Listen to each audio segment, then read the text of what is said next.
Hello, everyone, and welcome to the very first episode of Star Wars Abridged. And today we're going to be going through chapter one of Heir to the Empire. That is Timothy Zahn's Heir to the Empire that came out in 1991. So, because of copyright, I'm not going to actually be reading from the book, but I'll be telling you all an abridged version. And each video will go through a different chapter. So today will be chapter 1. Video 2 in this series will go through chapter 2. Video 3 will go through chapter 3, and so on. So without further ado, let's go ahead and get into it. Before actually getting into chapter 1, we'll actually flip the book over to the back cover, where we have sort of an opening crawl like the Star Wars movies. Some books kind of give you a little teaser on the back cover to pique your interest and make you want to open the book and read the book. And Heir to the Empire is really no different, but it is set up like the opening crawl of a Star Wars movie.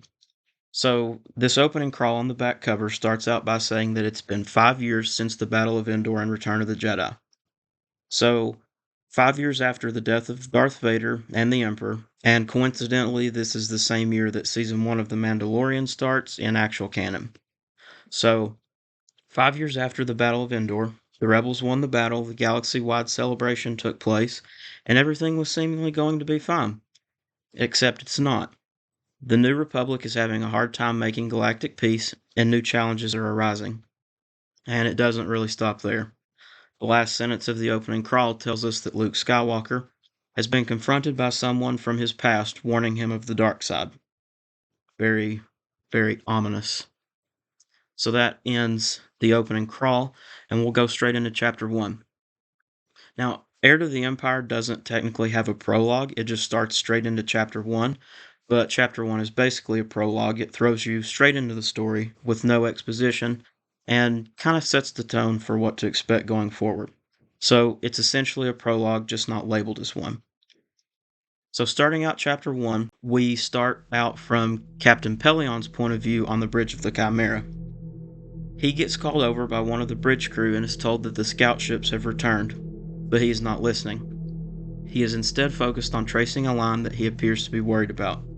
The man that was trying to get Pellaeon's attention keeps trying and then actually ends up walking over to where Pellaeon is, which causes Pellaeon to finally turn around and acknowledge him. The crew member, whose name is Lieutenant Shell, is scolded by Pellaeon for not showing proper etiquette aboard an Imperial Star Destroyer, and then Pellaeon asks him to report. Shell repeats that the scout ships are back and reveals that they have been in the Abroa sky system.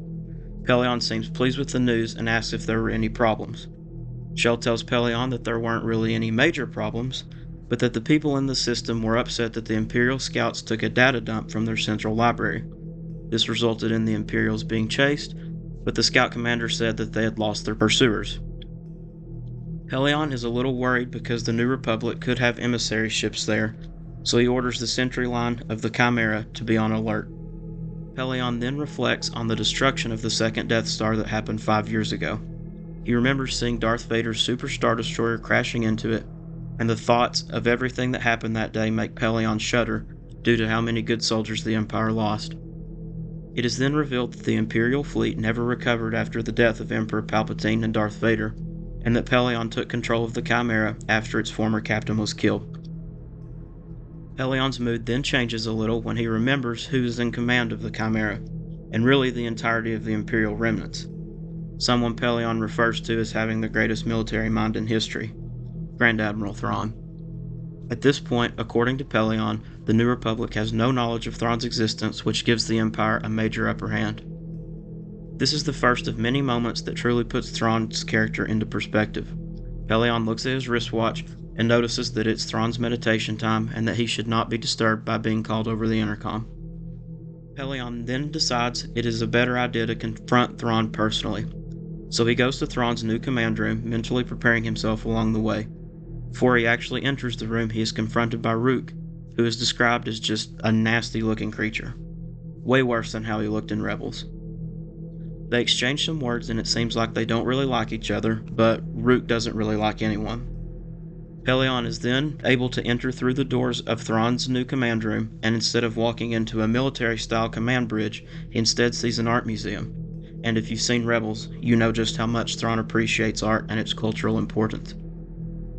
This takes Pellaeon by surprise, but he eventually looks toward the middle of the room and sees the chilling Thrawn in his admiral's chair.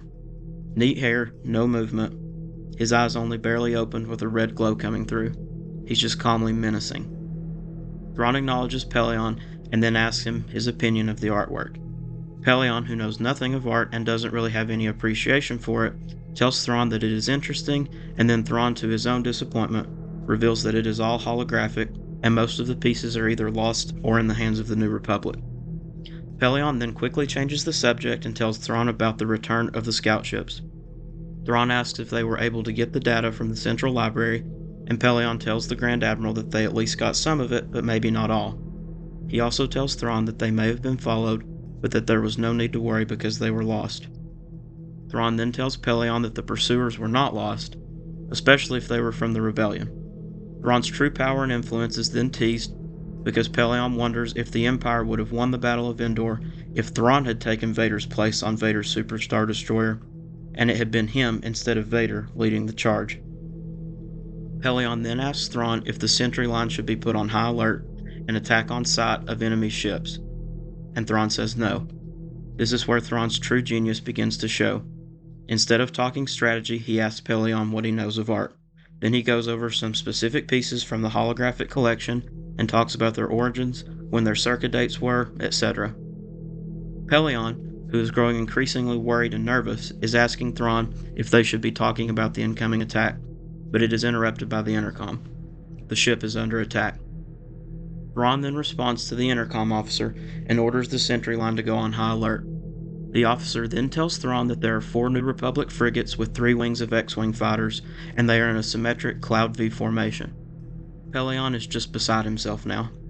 4 frigates and 3 batches of X-Wings is a lot of ships against 1 Star Destroyer. Pellaeon orders the bridge to jump to light speed, but Thrawn interferes and overrides the order. The Grand Admiral instead orders the TIE fighters to their stations. Thrawn then turns off the art gallery and brings up a panel showing the TIE fighters and their weapon readouts. There is an estimated 12 minutes until the Republic ships reach the Chimera. Thrawn orders the 3 closest sentry ships to leave and attack the Republic fleet. As soon as the sentry ships reach the Republic fleet, one of them is destroyed. Thrawn, who seems very pleased, orders the other 2 ships to return and for the Republic's vector to be scrambled. Everyone but Thrawn seems confused, and Pellaeon specifically is wondering why Thrawn isn't calling for backup from the rest of the Imperial fleet. Thrawn then tells Pellaeon that the Empire needs to be kept secret, and if there are Republic survivors from the incoming attack, they would learn of how big the Imperial remnant really is. Thrawn then orders the Chimera to be rotated, and for all transmissions to be jammed.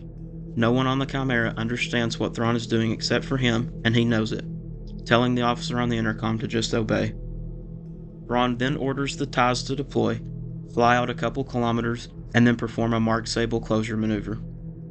Pellaeon says that the Republic ships will never be tricked by a maneuver that simple, but Thrawn says that they will be, quote, utterly destroyed by it.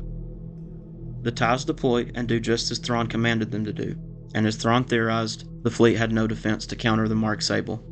Pellaeon is just utterly confused at this point as to how the enemies are getting destroyed so easily, and Thrawn reveals to Pellaeon that they are being led by an Aloman commander, which means that they don't know how to counter a Mark Sable at all.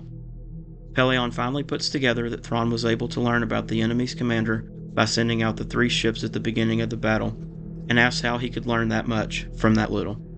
Thrawn tells him that he should learn about art. The Chimera then rotates around and joins the attack, and the battle ends shortly with the Empire easily winning. Thrawn then obtains the data card from Abroa Sky, which he seems very pleased about. He claims it was the second piece of the puzzle he has been looking for some time now, and then tells the bridge to call the Death's Head and tell them that the Chimera will be going off on its own for a little while, leaving the Imperial remnant. Then he commands that they set a course for the planet Merkur.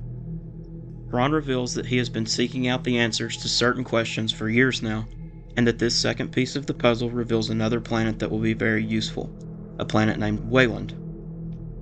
Now, Wayland is actually the location of Mount Tantus, which appears in the Bad Batch. This is obviously very important and actually ties into this book, as we'll see later, but the mention of Wayland here really is the first big connection between canon and legends, and the first instance from this book where they are taking things from legends and finally incorporating them into canon. Now, at the end of the chapter, Pellaeon congratulates Thrawn on finding what he has been looking for some time, and then asks what it will solve. Thrawn, once again with a calm, chilling smile across his face, tells Pellaeon that Wayland holds the key to destroying the rebellion for good.